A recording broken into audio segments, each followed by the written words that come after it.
National Council of University Research Administrators is pleased to welcome you to today's presentation on workplace cultural norms, professionalism. This program is part of the Incura Select Committee on Diversity, Equity, and Inclusion and its 2021 webinar series on diversity, equity, and inclusion. It is my pleasure to welcome all of our participants to today's event.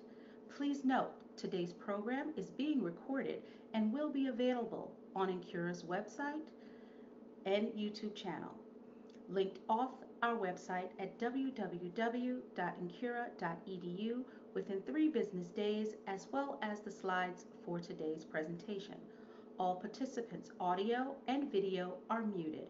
If you experience technical difficulties with the web portion of today's program, please send us a message in the Q&A panel located at the bottom right of your screen or email info@incura.edu. This presentation will last up to 90 minutes and will include question and answer opportunities throughout the program. You can submit a question at any time using the Q&A icon at the bottom right of your screen. During Q&A, our presenters will answer as many questions as time will allow. And now it is my pleasure to introduce our moderator for today, Saika and Qureshi, Manager of Analyst Teams, Contracts and Grants Accounting, University of California, San Francisco, who will start us off. Thank you so much. Thank you so much to you and to Incura for helping support and organize this event today. It's really an honor and a pleasure to be here. And on behalf of the Presidential Task Force on Diversity and Inclusion, I cannot thank you all enough for attending today. So a couple of things I just want to go through the learning outcomes and then introduce my colleagues. I'll go through the learning outcomes first. We're going to go through some background about unconscious bias, and then we're going to go through workplace standards and norms and discuss how they're based, they're biased, and how they affect people differently. We're hoping that you're going to leave understanding how people are affected by those set biases and how they're compounded again by unconscious bias. We're going to talk about covering and what covering means and the negative impact of those techniques. We're going to understand tokenism, and we're going to understand the change in status over time. Next slide. It's now my pleasure to introduce my co-presenters today. So I'll start by introducing my colleague, Rashonda Harris.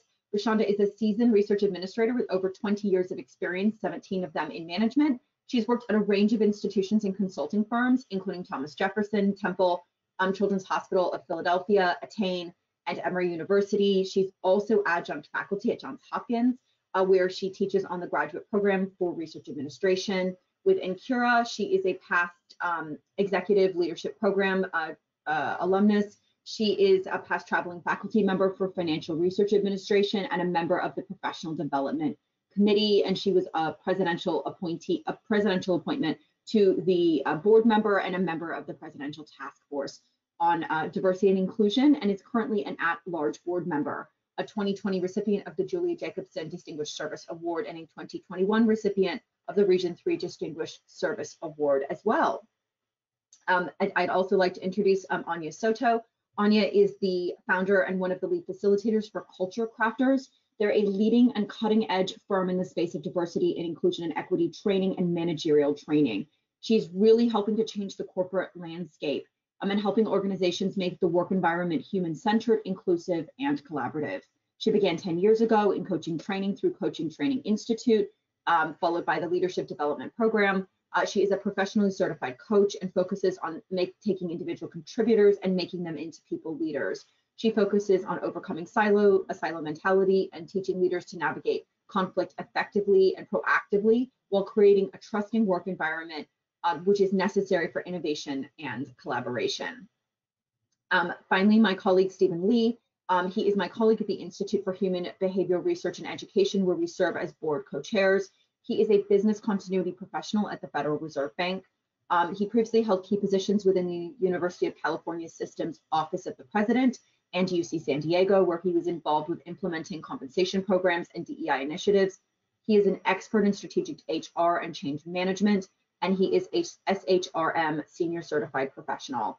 He's a graduate of the London School of Economics and the University of California at San Diego, and has completed the Accelerated Management Program at the Yale School of Management. He's an active civic leader and serves on several nonprofit boards, including a financial institution with $1 billion in assets, and an independent public school and cultural heritage museum. A little more about me. As I was introduced before, I'm Saika Ann Qureshi, and I am the moderator today. I've been a research administrator for over a decade. I'm a member of Incura and ARMA in the United Kingdom. I hold a doctorate in social science, as well as an MBA from Imperial College London. I was educated at Oxford and the University of California, San Diego. I have worked internationally, implementing change programs in research, setting strategic priorities and research strategy, and in the DEI space, from arts to lab science and health science. I'm a trainer, a speaker, writer, and curriculum designer. I have a specific interest in postgraduate education, adult learning, and postdoctoral training. I'm really interested in labor diversification in the workforce, and my background is as a mixed method social scientist. So I really advocate for visually led presentation of data and really talk about data-driven decision making. Next slide. I want to kind of give us some grounding before we move to our first speaker. And it did occur to me that not everyone knows that there is bias in workplace norms. So when we define workplace norms and professionalism, they are based in bias, and that might not be something that everyone is aware of. So I think it's really important that you understand that they are institutionally centered on whiteness. It's implicitly involving white standards of white privilege, and it discriminates against non-Western and non-white professional standards related to dress code, speech, work style, and timeliness. So they institutionalize whiteness and Westernness as both a norm and superior to other ethnic, racial, and regional identities or customs. So this includes things like straightened hair, suits and not saris, burqa and beard bans in some countries, not showing emotion, sounding American, speaking white standard English, or scrutiny. For instance, Black employees are monitored more closely and face more penalties as a result in any kind of labor dispute. What we pay attention to grows, and we need to expand our attention towards addressing some of these issues. So this is tied to implicit bias, which is an unconscious association that people make from the media all the way through the mind. So pro-white bias is shared through the media with television shows, films, and books. It shows white Western men as competent leaders and the standard for normalcy, or the norm that you see. This media conditions us to a broad privileged whiteness, and it certainly preferences white applicants and candidates over people of color. This is also seen in things like names, where non-white sounding names can find it more difficult to get responses to their job applications, and are 28% less likely to get a job interview. Being overt versus covert. So a very famous case in Australia where a firm actually advertised a preference for a white applicant. However, that's pretty rare. Most of the time, it is a lot less obvious that that's happening. So discrimination against workers or people of color who face systemic barriers to obtaining qualifications, and unemployment rates in minority groups being higher. Bias can be seen in things like cultural fit, a concept that's exemplified by people describing the ideal employee as somebody I would want to go to lunch with. 84% of employers focus on cultural fit.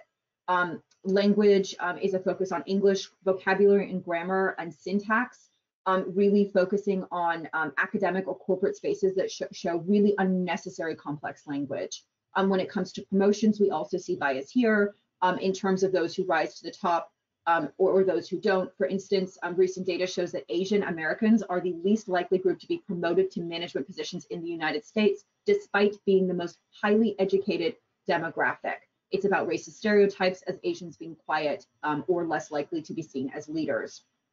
Additionally, we even see this with things like hiring metrics. While there's no resumes that are perceived to be feminine are less likely to be promoted. If you're a first generation white collar worker, conversations that you had in your household may not support you to present yourself in a more masculine way to support this. There's also evidence of discrimination around things like micromanagement and termination. So I now want to introduce my colleague, Rashonda Harris, who is going to start us off today with a very amazing piece of work around the authentic self. Rashonda. Thank you so much, Saika. I'm really excited to be here today, and this topic is one that is true in nature, one to myself. And so I want to say that you see me sitting up to adjust myself because I want you to see me, and I want you to see that my shirt says Black Women Matter because that was deliberate, because I am being myself authentically and unapologetically, and I want to encourage others to do the same. And so, what does it mean to be yourself authentically? It's really who you truly are as a person, regardless of your occupation, regardless of the influence of others. It's an honest representation of you, like my shirt, right? And so it means that you do so unapologetically without the concern or thought or opinions of others. And to be authentic means to be your true self, your thoughts, your words, your actions. And again, you'll keep hearing me say this unapologetically because it's important. Now, as we move forward, we have a poll that I would like each of you to humor me in answering.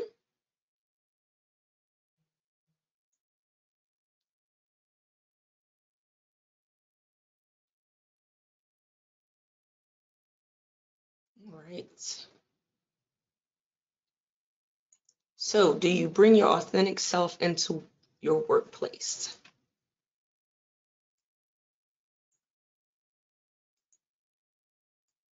All right, I want to give, there we go. All right, so the answer is 41% yes, which is way more than what I anticipated. And so I really, really do like that because that means that a lot of us are really, taking down the walls and we're being who we are, which is great. Now, for the 59% of you, I want to know if maybe what I start talking about next will reign, true with you and as to why you sometimes bring your authentic self into work. So when we go into work, what do we want to be? We want to be in a setting where we are, sorry, am I seeing the next slide? Okay.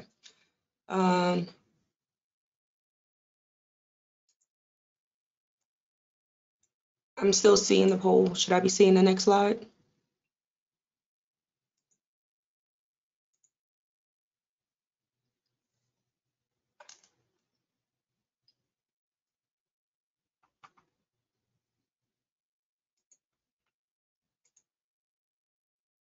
All right. And I'm seeing my panelists. There we go. All right, so here we are. Most of us, when we go into work, we want to be in a place where we are celebrated, not tolerated. And as a woman of color, one of the things I can tell you is that my journey in my profession has been one where I have realized as I reflect back that I have often been tolerated and not celebrated. I've had to make myself smaller so that others could feel bigger, specifically white men, and I do not mean that in an untactful way, just speaking transparently, is that because you want to not overshadow anyone, you don't want to seem to come off in a way that is not favorable. And so for people in the workplace, being authentic is only a plus if you don't, if you're not going to be reprimanded for it. If you feel that anyway, just like a child, if I feel that I speak up, I'm going to get in trouble for it, guess what? I'm not going to speak up. I'm not going to pull you into who I am if I think that it's going to be harmful. And many of us in our workplace, we work to advance, to move forward. And so you see this amazing quote here. I put this quote here because this is who I have grown to be in my career, realizing these are all positive things that I can hold and be proud of and hold my head high for. Because in many instances, as a Black woman, the first thing I'm labeled with as being an angry Black woman. The minute I have an opinion, if my opinion is not in line with those around me, then guess what? I'm an angry Black woman. Now, I've had peers who have said the exact same thing, who could be a Caucasian woman or just a non-Black woman. And guess what? That was so pleasant. Thank you for that contribution. And then I won't get into mansplaining where I say the exact same thing and a man speaks up and says it in the exact verbatim, and now everyone understands it. So these are some of the things that I realized that I have grown and picked up along my 20 years in research administration is that I am an unapologetically Black female leader. I think different. I am fearless. I'm strong. I'm resilient. I'm not easily intimidated. And that is not a bad thing. That is a good thing. If I were a man and I weren't intimidated, guess what? There'd be not a second thought about it. So why is it different? Because I am a female, and more specifically a Black female. I have integrity, preservation, and all of those things that are great affirmations that I say to myself daily. So as we get into bringing your authentic self into work, what does it really mean? It means showing up and being vulnerable. And that's not always easy to do when you're a person of color, because what happens is you see microaggressions. Microaggressions come in, and those microaggressions come in the form of, oh, your hair is so cool, but not really, because the minute I say something about I'm offended that my hair is being brought up, well, my microaggression is being turned into something that I am now the aggressor, not the person who said it that was offensive. But being your authentic self used to be a microaggression. People have to say, maybe you're showing us a little too much of who you are, and we don't want to see that. That is not something you should have to worry about in work, because there's so much value added, which I'll talk about in a few slides, about bringing your authentic self to work. And so because of the apprehension, we do code switching, where, we alternate between languages or differences in conversations and dialect, just so that we can fit in and we can feel that we can be at the table, even though that's not something we would normally do. And, it's not something that's really uncommon to minorities. A lot of minority children speak different dialects. They speak one at home, and then they speak one at school. And most children that are of minority that speak different languages, their native language is all they speak at home. So they might not even speak English at all. They may speak purely their native language, but when they're outside and with their peers, they're speaking, English, because that's acceptable. And then you go into where we now have a lot of us, and I say us, meaning myself included, we feel like we're being an imposter, because there are not a lot of people who look like us in the room. And those who look like us in the room don't have the same backgrounds. So I can't be sure if you're a friend or a foe, or am I the foe? Am I not being authentically me? Am I just sitting in, I'm getting along I'm fitting in to get along, which is, difficult, because who wants to go home and then take off their mask and say, if I can be my authentic self in the workplace, I can likely add more contributions in a more dynamic way. So now, as we move forward, we have another poll question. Are you aware of the deficit versus asset mindset?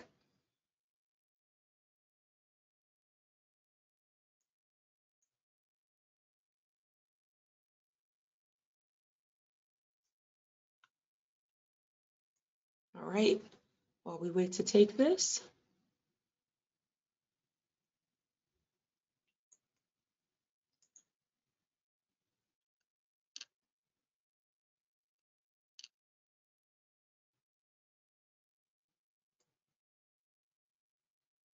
All right, our poll should be wrapping up.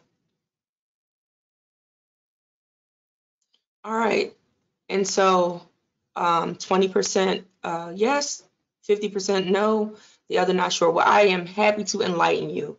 The cultural deficit versus asset mindset is one where we could really utilize to really understand that the strength lies in our differences, not our similarities. And that's just the mindset where in education, teachers actually, the deficit versus asset mindset actually comes from education. And it really is where teachers or school leaders focus on the problems rather than the potential. Is where they say we can't instead of not yet. It leads us to ask what is wrong with a student or a person in class, rather than asking what can I do to build on their existing strengths. And that mindset actually carries into the workplace, because when we see people of color or different backgrounds or diversity in our workplaces, the main mindset that pops up is their differences. And those differences are looked at as obstacles. They're not looked at as assets to see what are the strengths that these differences bring into our workplace? How can we build upon these and make our workplaces stronger and more diverse?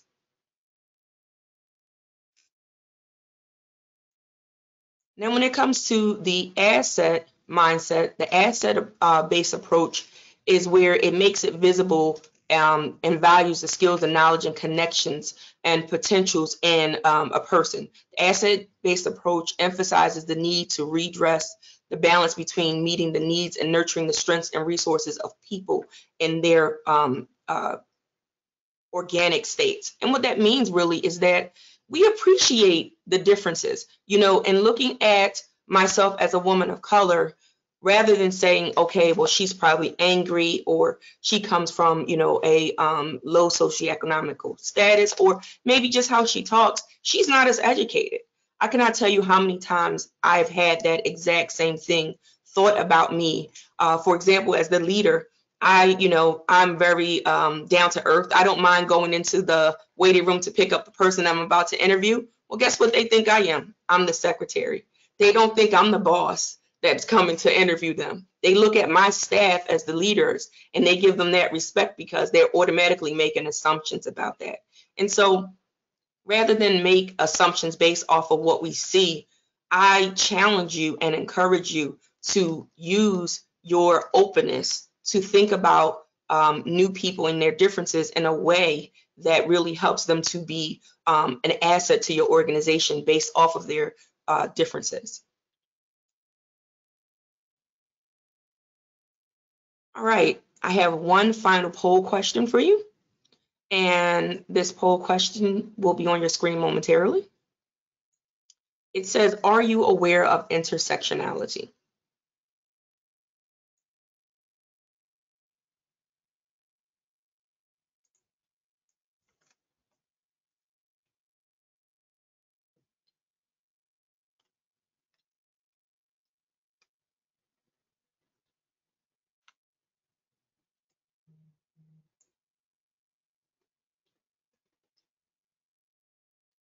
All right, poll will be closing momentarily.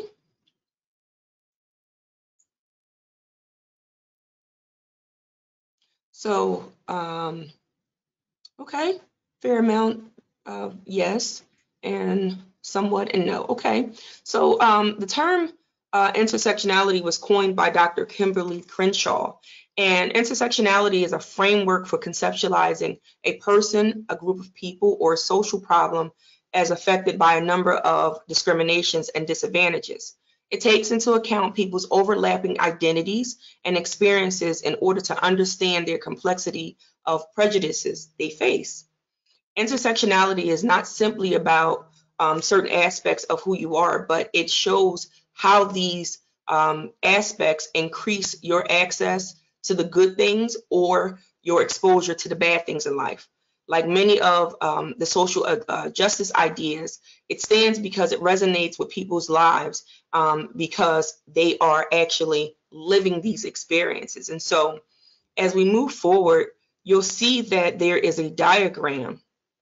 And the diagram basically shows what intersectionality, it acknowledges that everyone has their own unique experiences of discriminations and oppressions that we must consider in everything and anything that people can be marginalized by race, class, sexual orientation, and physical ability. And so here you see a screen where you should be seeing the screen where it says intersectionality and it has a bunch of arrows. So I'm going to wait 1 second until it catches up with where I'm talking.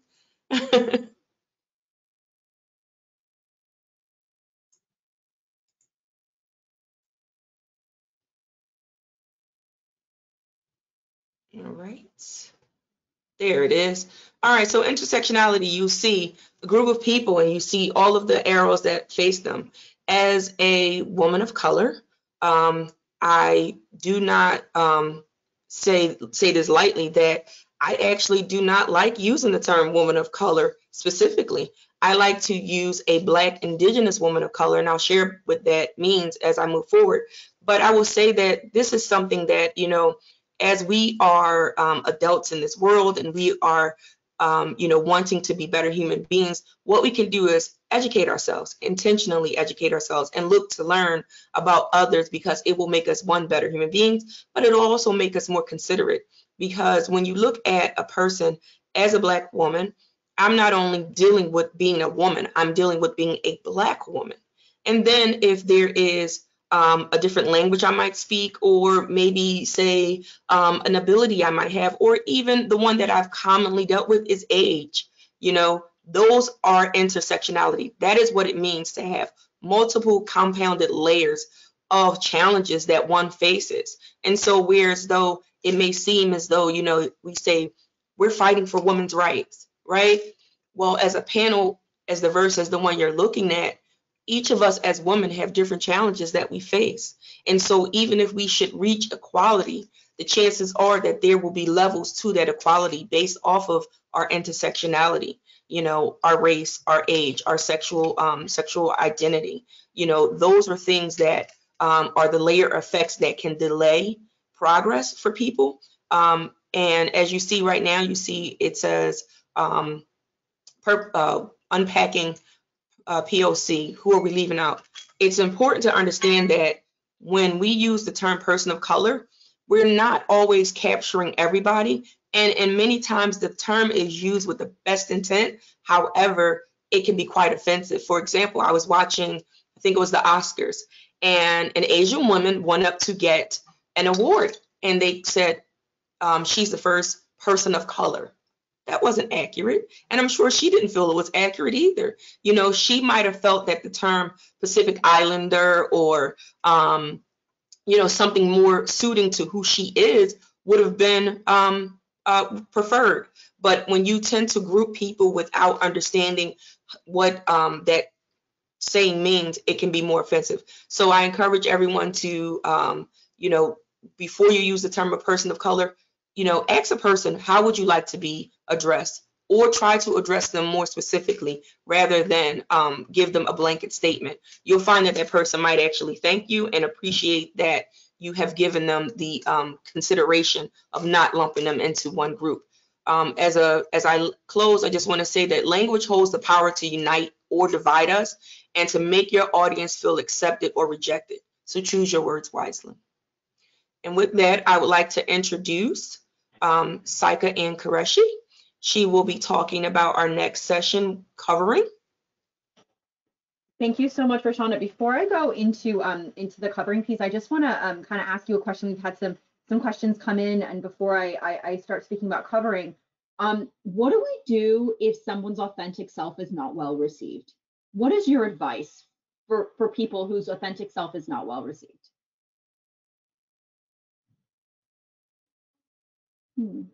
Oh, we can't hear you, Rashonda. There we go. Can you guys hear me now? Yeah. All right. So I will tell you, it's like putting on a pretty dress to the dance and no one likes your dress. It's not very welcoming, right? And so what you can do is ease yourself into the environment by testing the waters. Do not fully immerse yourself and come out to say who you are, because, one of the things I've learned throughout my career is that everyone cannot take all of me. So some people get me in doses. They get me in the doses that is acceptable based off their prescription. If their prescription is a low dose, they get a low dose. If it's a high dose because it's welcoming, then they get more of me. So I would encourage you to calibrate your release of who you are to test the waters and see who is more receptive, and build that begin to build an ally in that person, or just see what you can share or get feedback as to why they found certain parts of you to be acceptable. Thank you so much, Rashonda. We are now going to go into covering, and we'll move to the next slide, and we're going to start with a video by Kenji Yoshino about diversity and choosing between identities and the research work that grounds this before we go into that. So if we can play the video. Thank you so much, everyone, for watching that with us. I really think that piece is really the best introduction to this work. So I'm just going to quickly go through some data, and then we're going to really kind of discuss some strategies to work around this. So who engages in covering, as Kenji Yoshino said, It's really everyone, including straight white men, but we see 83% of LGBT employees, 79% of Black or African American employees, 66% of women, 63% of Hispanic, and 45% of straight white men. It's a demographic that's frequently overlooked in these discussions around inclusion. So if we move to the next slide, I really want to talk about the axes of covering. So what does this really mean? And so I'll start with the kind of easy definition. So appearance and affiliation based. Appearance is altering how they look. So this is things like older women who dye their hair because they're gray and they don't want people to think they're older. There's huge age discrimination, particularly against older women. A man who wears, let's say, long sleeves because he has tattoos and he doesn't want people to see them. They may see them as unprofessional. Affiliation based is avoiding behaviors associated with their identity. So a man will change his last name to avoid a caste status, or we've seen a shift historically in last names to avoid an ethnic identity associated with that name, or never speaking your native language in the workplace lest people think less of you. Next slide. And we're going to talk about the other two main axes before talking about ways that people adjust. So really advocacy based, which is where you don't stick up with people who have your same identity. So as a way of diffusing your own personal identity. So somebody with mental illness does not speak up when there's a negative remark made, or a millennial keeps quiet when workers complain about younger workers not having work ethic. The biggest one that I also see is association based. It's avoiding contact with other group members. So a gay executive doesn't bring their wife to a function as to not include their personal life. It's not that they don't say that they're gay, it's that they don't don't bring it up. An Asian employee in a Canadian workplace avoids other Asian employees so as to not appear unfriendly to other groups. And then the real key here is, what can we do about this? Because people always ask me this. So just briefly, the key things here are shifting your language when you talk about diversity. It's not about excluding anyone. You need to share your story as a leader or a member of your organization. You need to set that tone or that tenor. You need everyone to feel safe sharing, even if you're not part of a traditional minority group. Embrace analytics. Are you inadvertently still acting in a biased fashion? So are you promoting female talent effectively, but not people of color? We need to force a conversation. Companies state that they're interested in inclusion. 72% of people say that their company has spoken about it, but there's a huge gap about those who've actually stepped up to the mark and done it. And we really need to look beyond the obvious. When we talk about the benefits, it's practical. Being able to schedule a child's doctor's appointment from your desk, because everyone knows you're a dad anyway, is helpful to you. It's less stressful. You can talk to your coworkers about your weekend, you can have a picture of your girlfriend on your desk, even if you're a woman. It gives you permission and authority to address harassment and bigotry hands-on. It spreads tolerance. It gives other people permission to bring their authentic self as well. And it sends a really clear message to think about how we might have permission for men, for instance, to take paternity leave. It opens communication and shines light on programs and policies that we might need, that we might not have because no one talked about who they are and what they actually need. And it makes diversity and inclusion a really meaningful goal, because it's, from an employer standpoint, this perspective, it's not about people masking their identity or their diversity, but being who they are, and bringing that whole perspective to work. So with that, I'm gonna hand back to Rashonda to ask. I think we've had a few questions in the chat, and she's gonna go ahead and ask, and then we'll move to our next speaker. Absolutely. So, Saika, the first question we received is clarification question on covering from the, which was, I was going to ask about the tattoo thing. I'm a straight white woman that has a ton of tattoos, but I made the choice to get them. So is that really covering in the same sense as the other examples? Yes, it is. This is not about one's claim to a greater level of perceived discrimination. This is about one's claim to one's own authenticity and the value of bringing that to work. And if you want to show your tattoos or not show them, it should be your personal choice to do so. The whole point of covering is a real question around, if you bring your authentic tattooed self that you chose to tattoo, but your authentic tattooed self to the workplace, will that workplace embrace you? Will they still see you as a professional? That's really what the question is.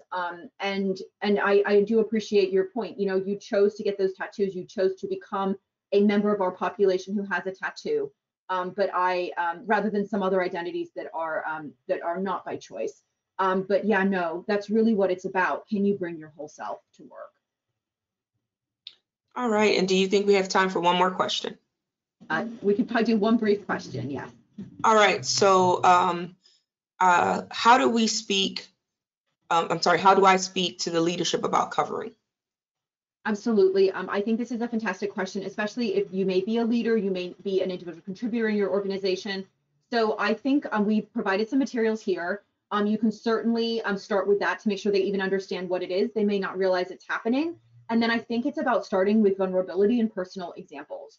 And so you have to be willing to be at least a little bit vulnerable to say, this is me and this is how I've been covering, or this is where I am, and I will be me, and I believe that others will be better in this workplace if we can all bring our whole self. And this is how I've covered, and to some degree choose to uncover as well. All right. And before we go on, I just want to, this was a really good comment from, as a personal example, that they never talk about their daughter who has autism at work because they don't want to be perceived as being less able to devote time to work, which I think is a great example because especially during the pandemic, we've had so many parents who've had to dive more into parenting and are still equally devoted to work as well. Absolutely, Rashonda, thank you so much. These examples are so important, and you're completely right, which is why hopefully we're now going to transition to Anja to speak about some of these human capital skills and transition from the authentic self and covering to Anja, who's going to talk about the human capital skills associated with that. Hi, I'm so fascinated by this conversation that I forgot that I'm one of the presenters. I'm just like listening. I'm like, oh yes, I could. You go. I want to start with I'm a master of covering. I've done all 4 of them. So I was just marking. I'm like, yeah, I've done that. I changed my last name. I have not assimilated with people like me. So let me start by saying my name is Anja Soto. I'm excited to bring a different perspective. For the first time, I'll say I'm gonna give you a perspective of a white woman. Right? Because it's like, how often do we say that? We say, hey, Rashonda, what would a black woman feel like? Hey, Stephen, what would an Asian man look like? We never talk about white as a race. I'm Anja Soto. I'm white. I'm going to talk a little bit about, as a culture consultant, I've spent hundreds of hours in executive coaching across various organizations, coaching and speaking with leaders. And I've seen covering firsthand, and we talk a lot about culture. Being born in USSR, I am also Russian. My background is Russian. I grew up through the collapse of the system. I chose to start my presentation with privilege versus class. I grew up in poverty. My mom was a single mom. We had no money. I remember my mom crying because she couldn't buy me a backpack to go to grade 1. Those wounds run deep. When people broke, white people like me who are coming from a very either challenging backgrounds, no money, and especially poverty, we get so triggered by the word privilege. We're like, oh, privilege? You don't know anything about me. So let me unpack this a little bit. Talking about money is not a privilege. That is a social status you have. Privilege is not about getting a free ride through the university or getting a car for my Sweet 16. That is a social status. And Rashonda mentioned that this is your socioeconomic status. Privilege is being born into a white privilege. Privilege is being white in a world that was created for white people. I struggled as a person, as an immigrant in Canada. It's a struggle. I struggle being a gay woman. I struggle being married to a person with disability. I struggle because of my visible disadvantage, that is my accent. I struggle getting a job. I don't have a highest education. But let me tell you that being white has never been a struggle. People who look like me, I was told, created history. The founding fathers looked like me. They're the ones who created organizations. They're the ones who created systems.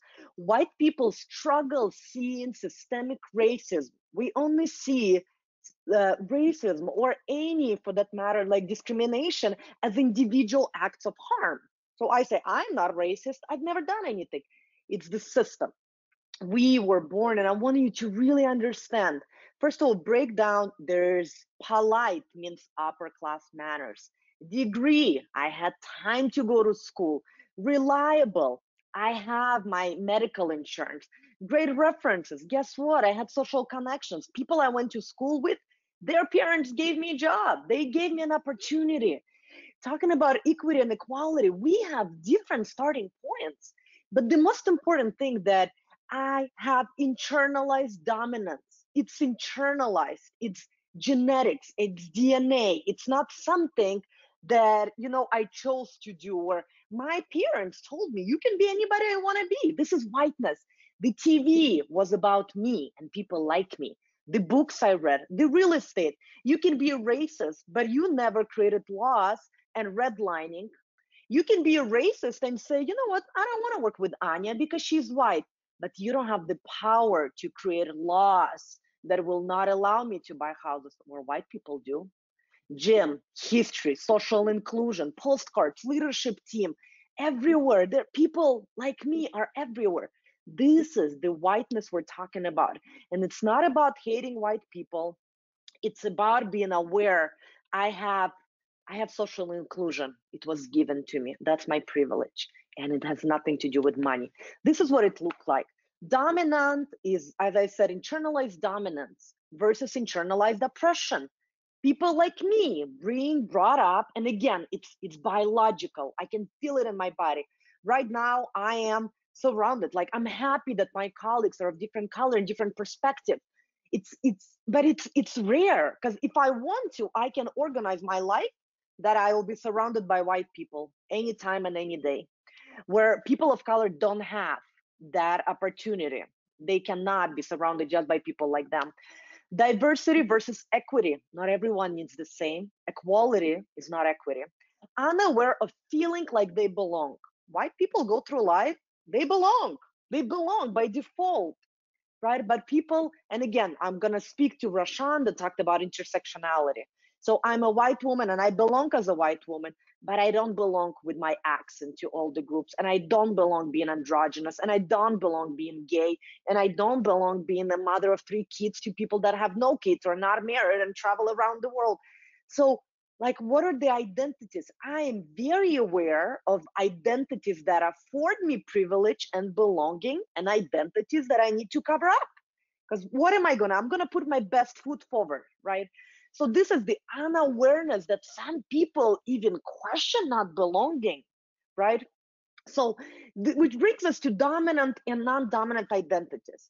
Depending on where you are, and as we said, our identities change. Today I'm married and I have an amazing job and I have money and I am like dominant. And then tomorrow I'm divorced, I'm a single mom, I'm unemployed. My identities shift. It's not something stagnant, it always shifts.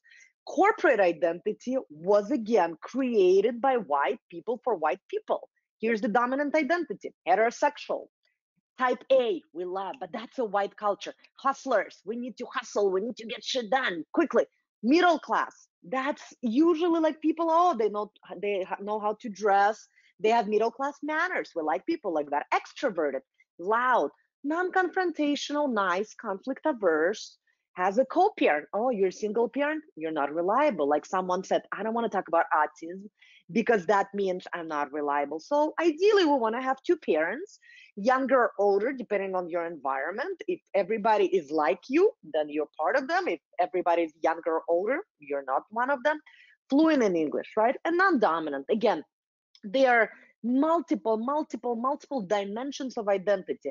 But usually it's a single parent. I have an accent. They're people of color, women of color. They are Black people. They're indigenous. They're introvert.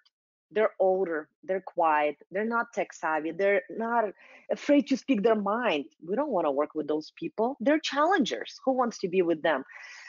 I'm saying that for you to start acknowledging that maybe the way we operate in the world is not standard. When did whiteness become standard? Which brings us to tokenism, right? The tokenism, the talent that comes into work and already feels like the other. Okay, you've hired a diverse talent. Now what? What happens after the picture has been taken? Do they truly feel included? When we talk about authenticity, one of the conversations I often have with leaders, and I say this is a training in humanity. When I train team and leaders and groups, all of the teams, this is a training in humanity, in our collective humanity. Is it inclusion or is it assimilation? Are we truly include everybody, or are we asking them to assimilate and become one of us? We talked about culture and cultural fit. Who created the culture? Let's start asking, like, let's start questioning these things. Okay, if we say this is a cultural fit, who created the culture? If we can go to the next slide.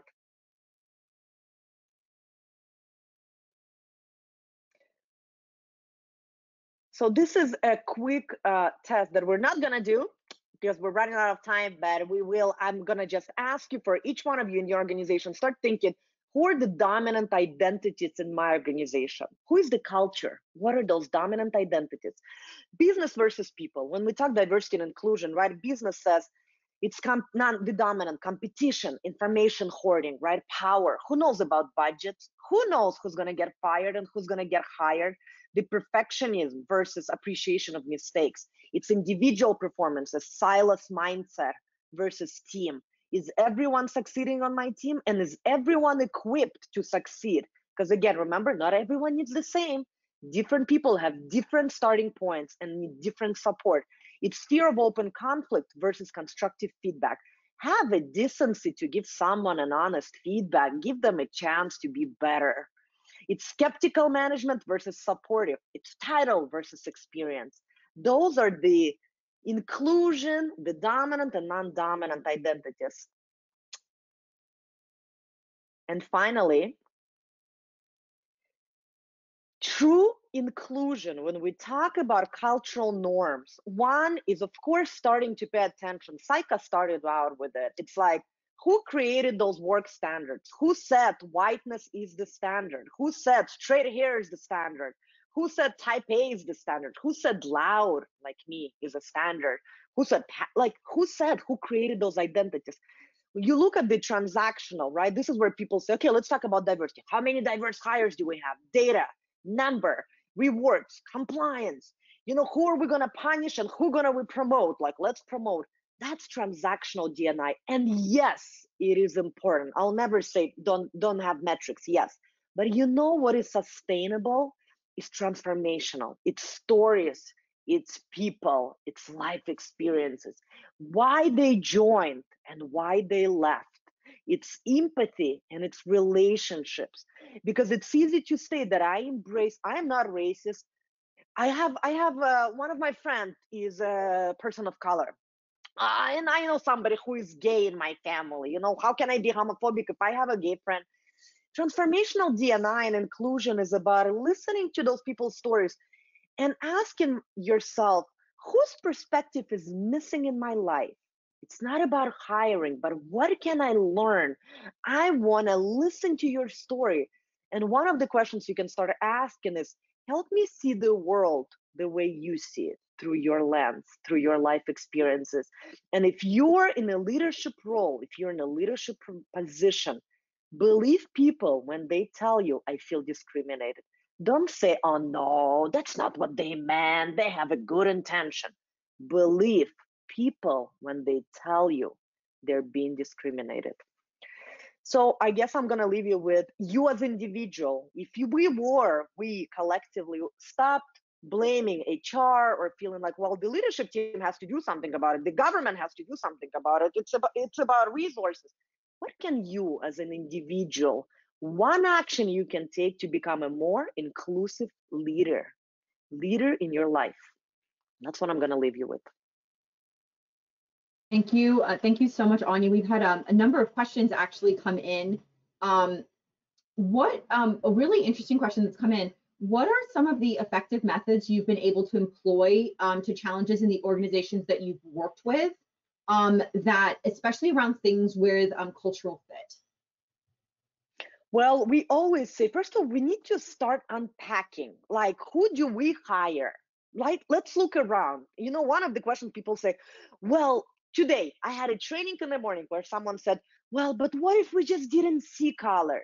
And I always say, you need to start seeing color. Who is missing at your table? Start seeing color. Like, who is not here, whose perspective is missing? That's how I would start to like challenge your leadership team, whoever your allies are. Just start seeing like, who is around me, who are vendors, who are our accountants, who do we work with? It's not just your colleagues, it's like, who's missing, who is not at this table today? Absolutely. Thank you so much. I think we're after that question, we're going to move to Stephen Lee, who's going Yeah. to talk to us about strategies for more inclusive and equitable workplace. Awesome. Good afternoon, everyone. Hope we're all having a great day. Thanks again, Saika and the Incura team for bringing us together. So I'll start with just a quick disclaimer that the content of my presentation is entirely of my own views and do not necessarily represent the views of affiliated organizations. Well, I do want to spend a few minutes talking about evidence-based strategies that we may employ at our institutions to help create a more inclusive and equitable workplace. So let's get started to the next slide, please. There are many drivers of workplace climate and cultural norms, but how one experiences the workplace norms really comes down to two forces. I've grouped them into kind of organizational as well as employee experience and life cycle. So organizational, those are sort of the vision statements, mission statement, the central office of DE&I, kind of the leadership piece. The second part is policies and different structural guidelines that we have at our institutions really kind of provides the parameter. And then it's each of our individual experience as an employee. So everything from outreach to onboarding to retention. So the key here is your department and business unit plays a very central role in shaping the experience.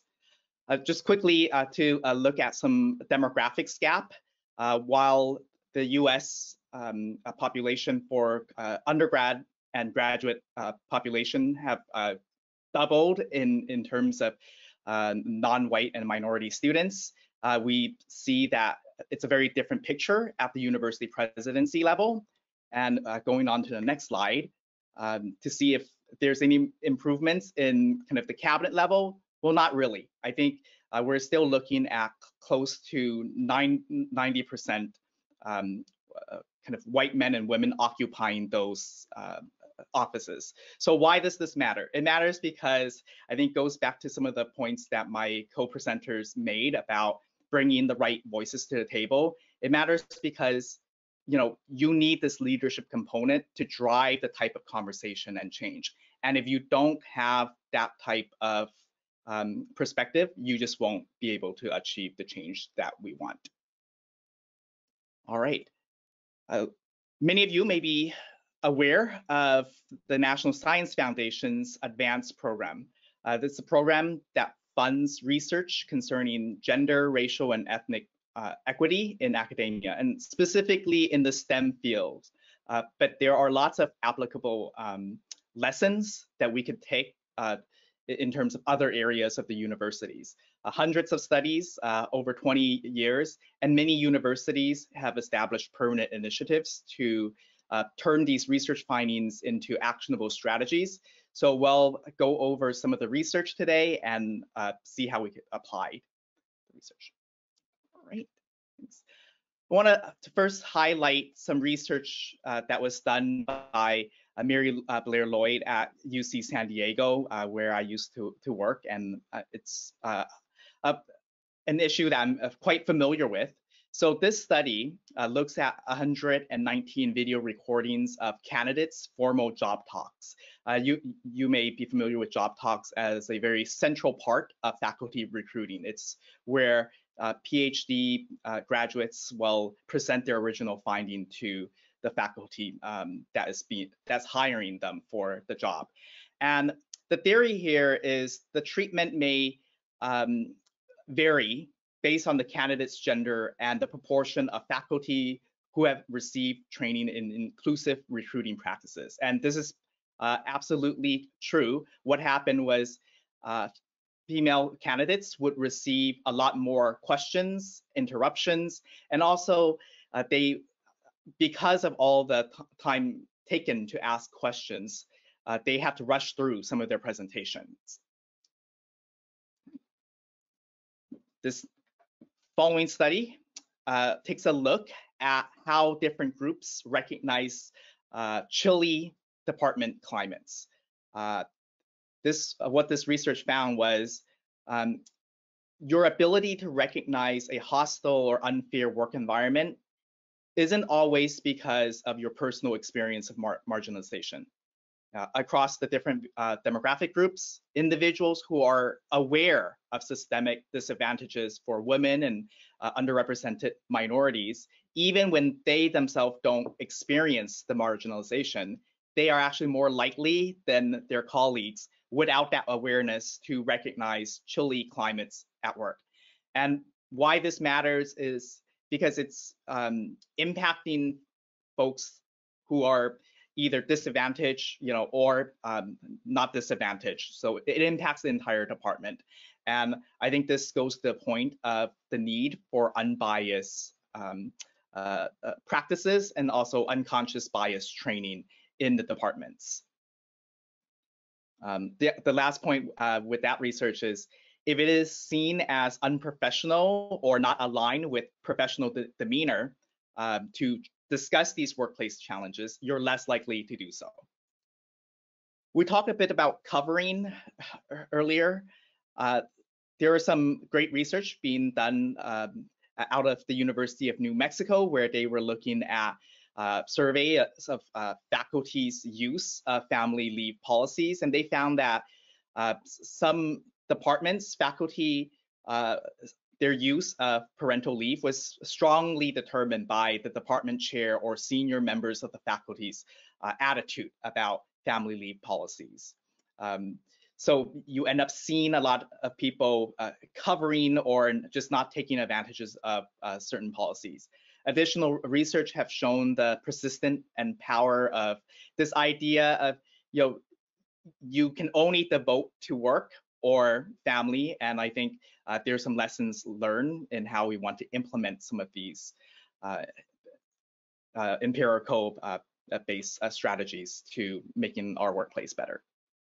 All right, so that was a quick overview of some of the research that have been conducted in these areas.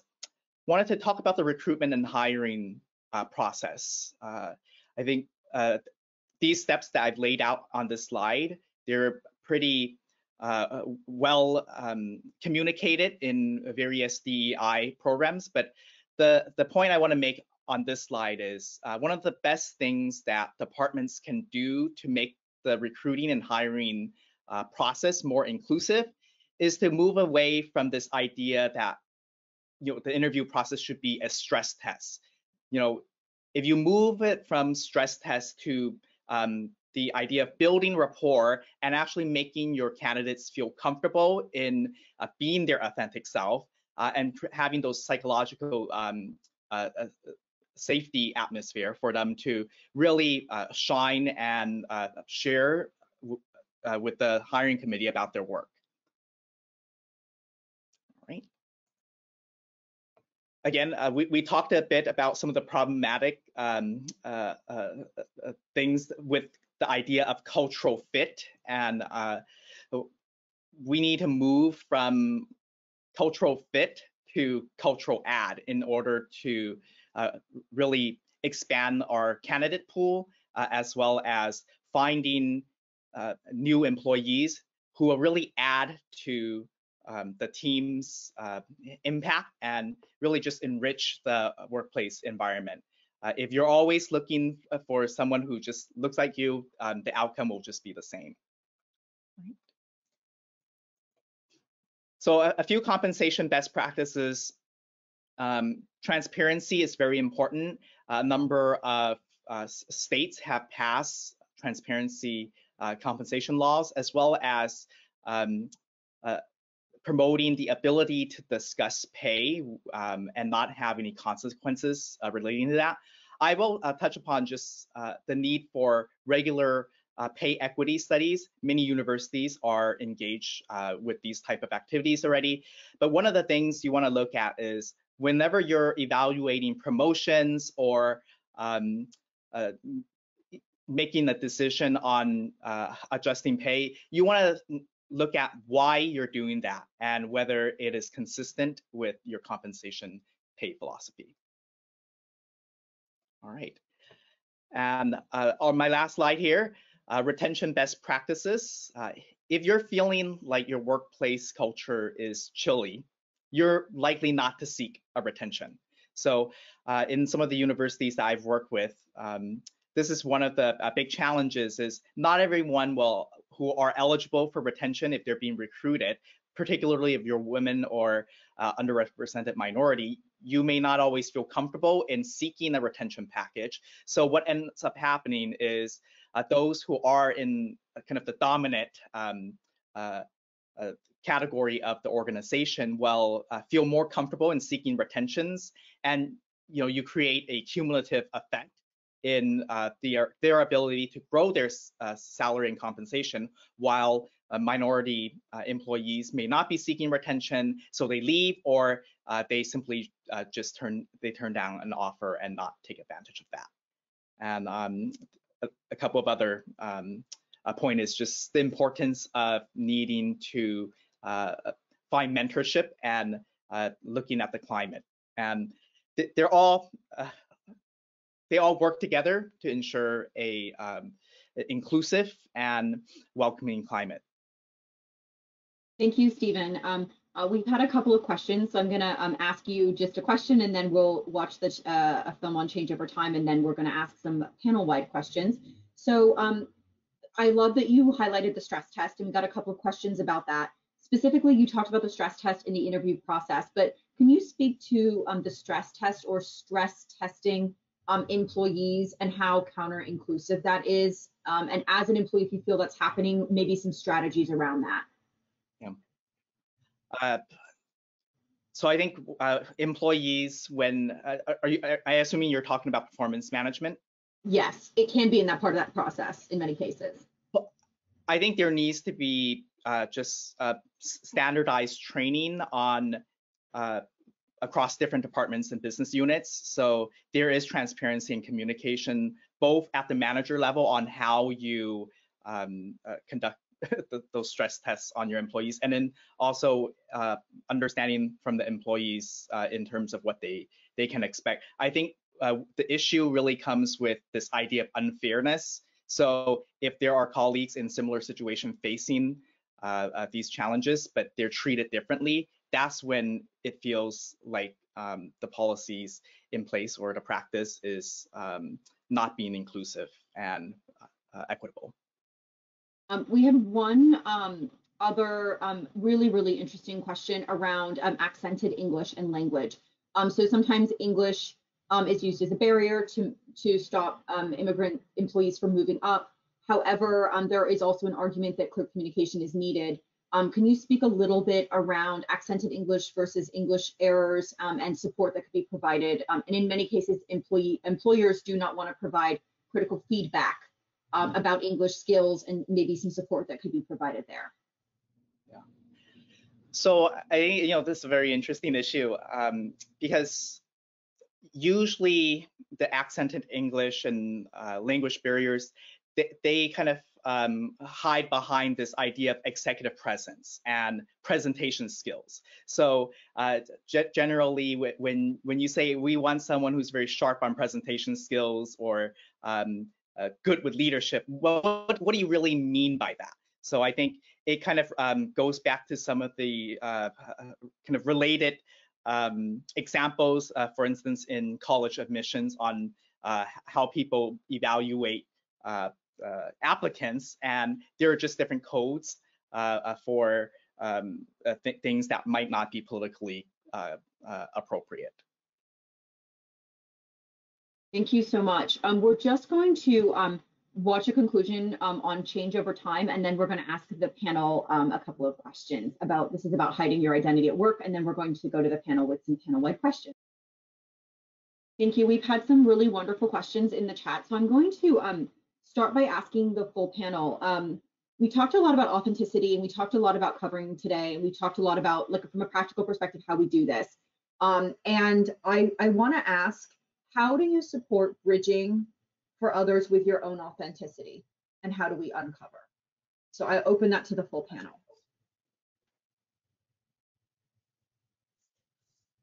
I like to take a stab at it.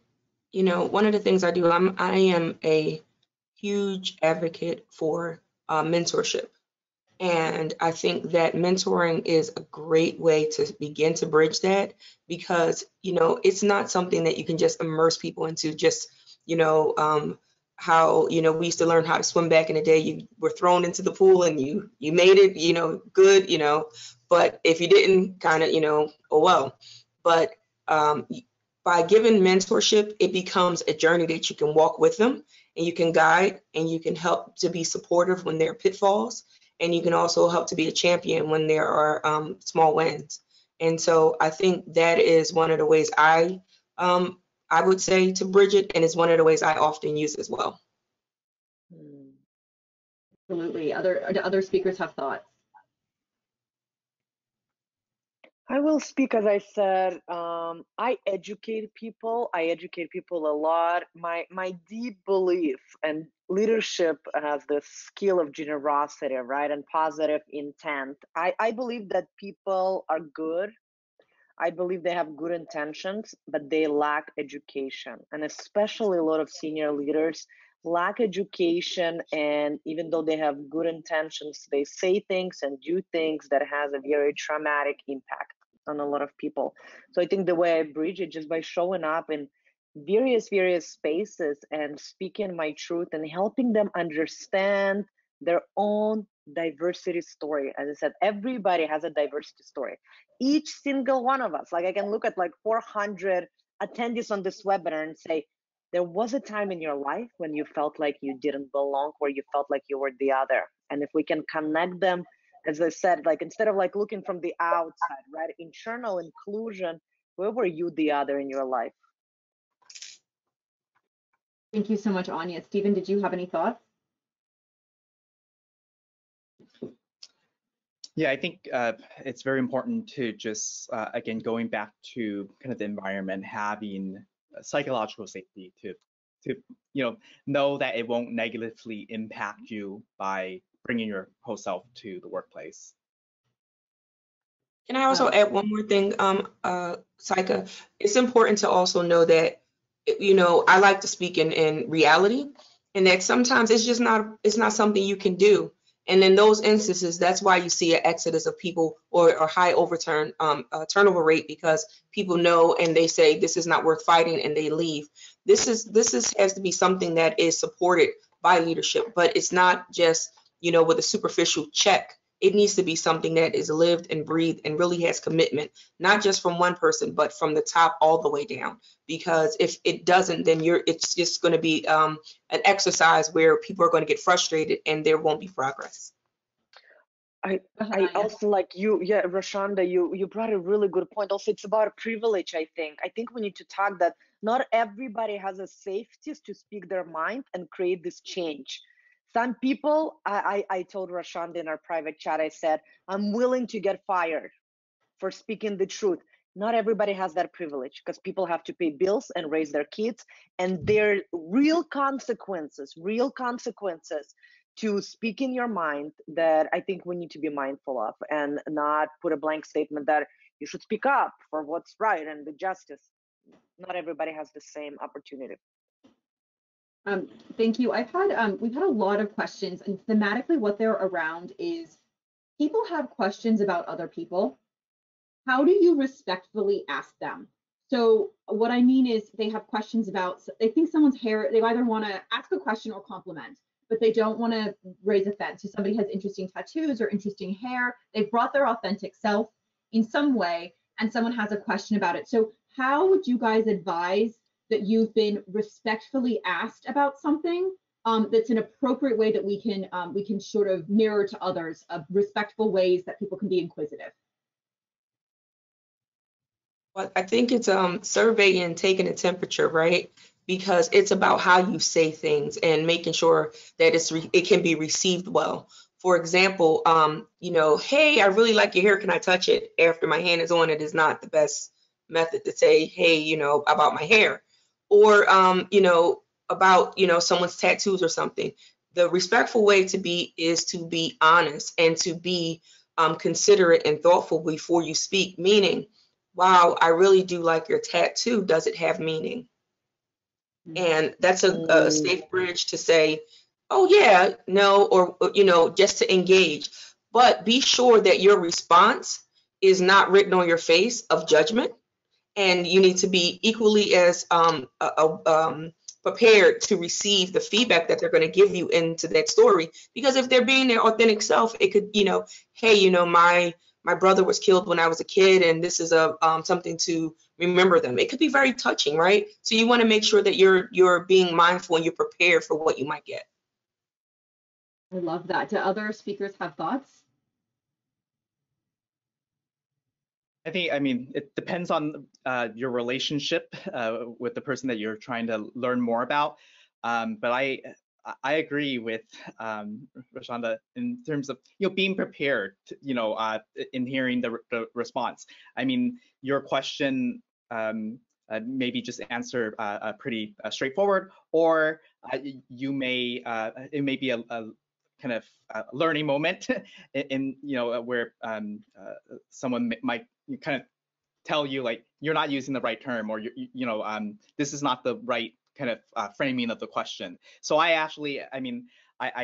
encounter that fairly kind of regularly with people, and I enjoy being able to kind of answer people's curiosity, and then it's an opportunity for me to teach them as well. I love it. I think I'll just add to it my perspective as a coach. What value are you actually complementing? Like, I think we need to start complementing essence of our humanity or being and impact. And a question with tattoo can be, I admire your courage to wear your tattoo. Like the impact that it has on me, it helps me be more courageous in my own life. Or like, can we start complimenting people on like their, I don't know, not appearance, but more of a essence and what they wake up in us? You mean like depth, right? The depth of people. I think I've gotten feedback to people to say, you are so brave and passionate about, this, and I respect that. And, we kind of had conversation in the chat of like in that respect as well. And that does mean a lot to a person, because those types of feedback or exchanges really help that person to say, wow, it is okay to be me, and my authentic self is being appreciated. Yeah, I love it. I appreciate that from both of you. I think the only thing to add from me is if you have a question specifically around things like name pronunciation or name spelling, just don't guess. Guessing is not okay. So don't guess how to spell it. Don't guess how to say it. Just say, I'm so sorry, excuse me, I don't wish to mispronounce your name. And then I also like to plug, particularly if you're interviewing, LinkedIn now has an audio feature. We should all be recording our name on LinkedIn, and we should all be checking there before we interview candidates, because it's going to become the new normal. Everyone will have audio recorded on LinkedIn, and you need to check that first. But if you didn't check it or they didn't record it, you need to just say, I'm so sorry, I don't wish to mispronounce your name. Could you please give me the correct pronunciation or the correct however you wish to be addressed? And I think that's really, really easy to do. And the other thing with guessing is don't guess someone's race or ethnicity, and don't start playing multiple choice as to which country they were born in or where they immigrated from, because that's also terribly rude. Though some people think it's fun, it's not pin the tail on the donkey. It's not exciting to be guessing where in the world someone has come from. So those are kind of the things. I have another kind of final question, and it's about specifically gender. Before we close, we've got a few audience members who've asked about sexism, and specifically calling out sexism. Especially right now, we've seen a lot of evidence and data that women have really suffered under the pandemic, the work from home. It has been the biggest kind of pain and hurt point in women's career. Many women have dropped out or they've frozen their careers. What is your advice to give to women to talk about, especially working women who are mothers, how to bring their authentic self and what to bring and how to address this, particularly under the current pandemic circumstances? Well, since in keeping with the trend of me going first, I'll go first. You know, one of the things I would say is first, don't apologize, right, for being a mom, because I find that as a woman, we are so apologetic. Oh, I'm so sorry, this, and I apologize, this. Don't apologize. You are a mom, and that is what it is, right? But also be clear that with the pandemic, you have a lot more choices than you had before. And so there are lots of employers who will have you, are happy to have you work where you are and have your hours as long as your work is done. So don't be afraid to be clear that you have choices and you have options, and ask, you know, for something that is a human right. It's not a woman right. It is a human right. You know, that you are able to address your kids and able to step away and be a mom. That is not something that you need to ask permission for. You should be able to have that as an expectation and an understanding of your employers.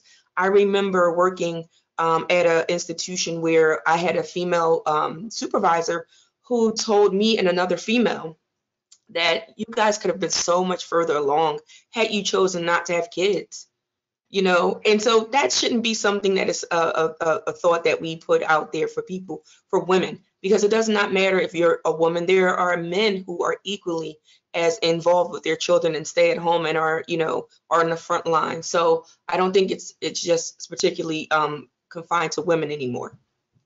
Hmm. I love that. I actually wrote a blog last week about it as a mother of 3 kids. I remember I think every woman had an experience where I was told, you have to choose. Do you want to be a mom or do you want to work here? And I love, Rashonda, your idea of like, you know what, sometimes you're just not aligned with organizational values. Sometimes it is them, it's not you.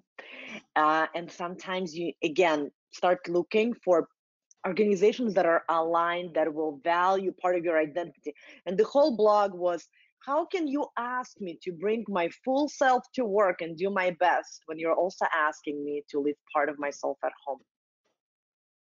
Right? So that's, I don't know if that's helpful. Absolutely, I appreciate that. I had there was one comment in the chat. Just a reminder, if you're going to record your name on LinkedIn, you have to do it on the mobile app on your phone. But then if you do access it on a computer, it is you can just play the audio button. So to record it, you do have to do it on a phone mobile app. So people wanted me to remind you. Stephen, do you have a comment before we move to close? I mean, part of it is, I think, having this conversation, you know, all the conversations that we have been, you know, having in recent times, you know, really is important because it finally makes it acceptable to discuss about gender, racial equity in the workplace. Because for so long, there's been this stigma of, you know, if you talk about it, you're not actually doing the real work in the workplace. But I think that this recognition that D&I issues is critical to the success of the workplace and our society is very important. Absolutely, thank you so much. I'm now going to hand back to Latasha with Inkira, and she is going to close us out today. On behalf of the National Council of University Research Administrators, we thank you for your participation in today's event, and a special thank you to our presenters. The recording for today's program will be on the Inkira YouTube channel, linked off the Inkira website at www.inkira.edu within 3 business days, as well as the slides. We'd like some feedback from you all on today's presentation. The evaluation survey will be available to you immediately following the program. Please join us for our next program on July 8th, Research Administration and Data, what the data says about us and how we can leverage this information to be the change we seek. Topics, dates, and registration for future Inkira webinars will be sent to you via email. Thank you and have a good afternoon. You may now disconnect.